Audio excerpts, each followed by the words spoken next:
నమస్తే, welcome to Leo. మనతో ఉన్నారు సీనియర్ జర్నలిస్ట్ హేమసుందర్ గారు. సార్ నమస్తే. నమస్తే. సార్, జూనియర్ ఎన్టీఆర్ స్పీచ్ మనం చూసాం. దాదాపు ఆగస్టు 14 తారీఖు రిలీజ్ కాబోయే ఈ సినిమాకి సంబంధించి ఫస్ట్ టైం హృతిక్ రోషన్ గారు హైదరాబాద్ రావడం, ఆయన ప్రమోషన్స్ లో పాల్గొనడం, ఫస్ట్ టైం తెలుగులో కూడా మాట్లాడడం. కానీ నిన్న జూనియర్ ఎన్టీఆర్ గారు మాట్లాడే మాటల్లో చాలా రకాలైన కొంత కోణాలు అయితే కనిపించాయి. ఏంటి, ఎలా చూడాలి? నిన్న జూనియర్ ఎన్టీఆర్ స్పీచ్ ని ఎలా అర్థం చేసుకోవచ్చు అంటారు? అసలు జూనియర్ ఎన్టీఆర్ చాలా పరిపక్వతతో మాట్లాడతారు, బ్యాలెన్స్డ్గా మాట్లాడతారు అనుకుంటూ ఉంటాం. కానీ నిన్న ఒక్కోసారి బరెస్ట్ అవడం కూడా జరిగింది ఆయన. అది బహుశా అభిమానులు అంతమంది తరలి రావడం ఒకటి అయితే, అంటే వర్షం పడుతుందేమోననే ఆందోళనలో తన స్పీచ్ కొనసాగాలంటే వర్షం పడితే ఇబ్బంది అవుతుందనే ఉద్దేశంతో కానీ ఏదైనా కానీ ఫ్యాన్స్ కొద్దిగా డిస్టర్బ్ చేస్తున్నారనే ఉద్దేశంతో వాళ్ళ మీద ఆయన నేను మైక్ ఇచ్చేసి వెళ్ళిపోతాను నేను అంటూ ఆయన ఆవేశంగా మాట్లాడటం అనేది కొద్దిగా అందరి దృష్టిని ఆకర్షించింది. ఎందుకు ఇంత బ్యాలెన్స్ తప్పుతున్నాడు ఈయన అనేది ఒక రాంగ్ వెళ్ళిపోయింది. అది వైరల్ చేసుకుంటున్నారు కొంతమంది సోషల్ మీడియాలో.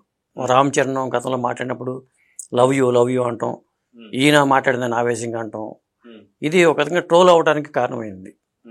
ఇవాళ చాలా జాగ్రత్తగా ఉండాలి. ఇంత పెద్ద ఈవెంట్ జరుగుతున్నప్పుడు ఆయన చాలా వరకు చాలా చోట్ల బ్యాలెన్స్ తప్పినట్టుగా అనిపించింది. ఓవరాల్గా స్పీచ్లో కూడా అక్కడక్కడ ఆయన ఎందుకు తప్పారనేది తెలియదు. కానీ అలాగే లాస్ట్లో కూడా ఆ రేవంత్ రెడ్డి గారికి వాళ్ళకి థ్యాంక్స్ చెప్పే కార్యక్రమాన్ని కూడా మర్చిపోయి మళ్ళీ వెళ్ళిపోయిన తర్వాత ఇంకో వీడియో రిలీజ్ చేయడం కూడా జరిగింది. అది ఫస్ట్ టైం ఇలా జరగడం జూనియర్ ఎన్టీఆర్ గారి విషయంలో. అయితే అది కాక మనం చూసుకుంటే ఏదైతే హృతిక్ రోషన్ తో వార్ 2లో మొదట ప్రభాస్ గారు చేయాల్సి వస్తుందని చెప్పి ఆయన కాదనుకున్నప్పుడు దాన్ని మళ్ళీ అది రామ్ చరణ్ గారికి వెళ్ళిందని చెప్పి, రామ్ చరణ్ గారి దగ్గర నుంచి మళ్ళీ జూనియర్ ఎన్టీఆర్ కి వచ్చిందని చెప్పి కొన్ని యూట్యూబ్ ఛానల్స్ థంబ్నెయిల్స్ పెట్టి మరి రాస్తున్నాయి. దీన్ని ఎలా అర్థం చేసుకోవాలంటే మొత్తానికి వచ్చిన వార్తలో నేపథ్యం అన్నా కావాలి, లేదా ఏదైనా కావాలి. కానీ అంటే ఆయన 25 ఏళ్ళు అయిన సందర్భంగా సినిమా ఫీల్డ్కి వచ్చి ఆయన గుర్తు చేసుకున్నాడు. నిన్ను చూడాలని ఉందితో రామోజీరావు గారు నన్ను పరిచయం చేశారు.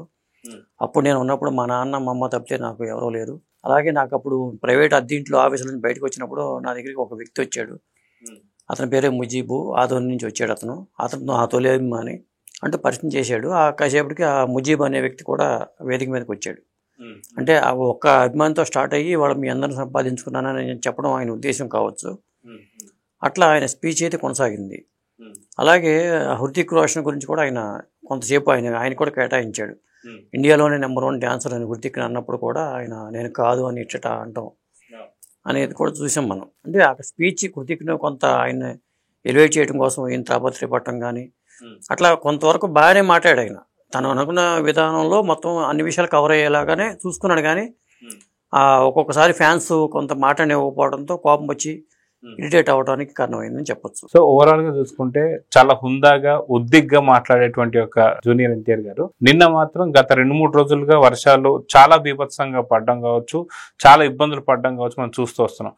అది మైండ్ లో పెట్టుకొని కొంత డిస్టర్బ్ అయ్యాడు అనేది కొన్ని వార్తలతో పాటు, అది కాక ఏదైతే రేవంత్ రెడ్డి గారి గవర్నమెంట్ ఏదైతే పర్మిషన్ ఇచ్చిందో దాని గురించి కూడా తను మర్చిపోవడం కావచ్చు.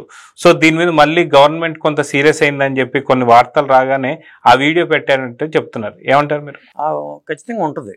ఎవరు గుర్తు చేసి ఉంటారు ఈ విషయం మర్చిపోయో. అటు రేవంత్ రెడ్డి గారికి చెప్పాలి, బట్టి విక్రమార్క గారు చెప్పాలి, పోలీసులు ఉన్నతాధికారులకు చెప్పాలి. అంతమంది క్రౌడ్ని వాళ్ళని కంట్రోల్ చేయడం మాటలు కాదు, అసలు ముఖ్యమైన విషయాలే కదా అవి. ఎందుకంటే అది మర్చిపోవడం అనేది కొద్దిగా ఇబ్బందికరమే. అదే మొత్తానికైతే తడబాటు అనేది ఆయన స్పీచ్లో కనిపించింది, మొట్టమొదటిసారిగా కనిపించింది. చాలా జాగ్రత్తగా ఆయన మాట్లాడే వ్యక్తి కూడా ఆ తడబాటు అనేది కనిపించింది. అలాగే నేను బాలీవుడ్కి నేను మొదటిసారిగా చేస్తున్నాను, అక్కడి నుంచి హృతిక్ రోషన్ కూడా తొలిసారిగా తెలుగు సినిమా చేస్తున్నాడు అంటూ మాట్లాడటం కానీ, అంటే మిగతా అంతా ఆ కథాపరంగా. ఇంకొకటి ఏంటంటే సినిమాలో ట్విస్ట్లు కూడా రివీల్ చేయొద్దు అన్నట్టుగా ఆ ఫ్యాన్స్ని కోరాడు ఆయన. సినిమా చూసి వచ్చిన తర్వాత మీరు ట్విస్ట్ రివీల్ చేయొద్దు అనే విషయం. ఓవరాల్గా అయితే స్పీచ్ అయితే చాలా సుదీర్ఘంగా కొనసాగింది.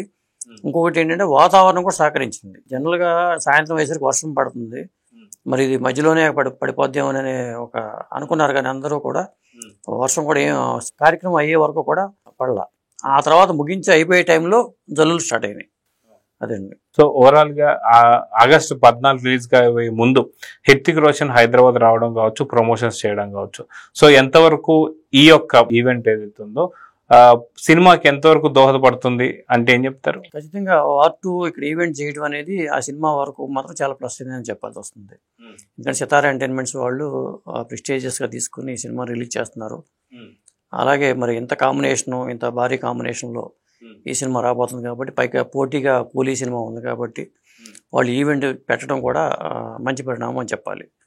సినిమాకి ఖచ్చితంగా వాళ్ళ సినిమా బుకింగ్స్ అయితే దూరం స్టార్ట్ అవ్వలేదు, కానీ బుకింగ్ స్టార్ట్ అయినప్పుడు ఖచ్చితంగా దాని ఇంపాక్ట్ అనేది ఉంటుంది. ఒకవేళ రేట్లు పెంచుతారా లేకపోతే అంటే 14వ రిలీజ్ కాబట్టి ప్రీమియర్ షోలు 13 నుంచి వేస్తారా లేదా అనే దాని మీద క్లారిటీ లేదు. సో చూద్దాం సార్. మొత్తానికి ఆగస్టు 14 రిలీజ్ కాబోయే ఈ సినిమా గురించి మాత్రం నిన్న ఎందుకో జూనియర్ ఎన్టీఆర్ తడబడ్డాడని చెప్పి అనిపిస్తుంది. సో చూద్దాం జరగబోతుందో. నమస్తే. నమస్తే.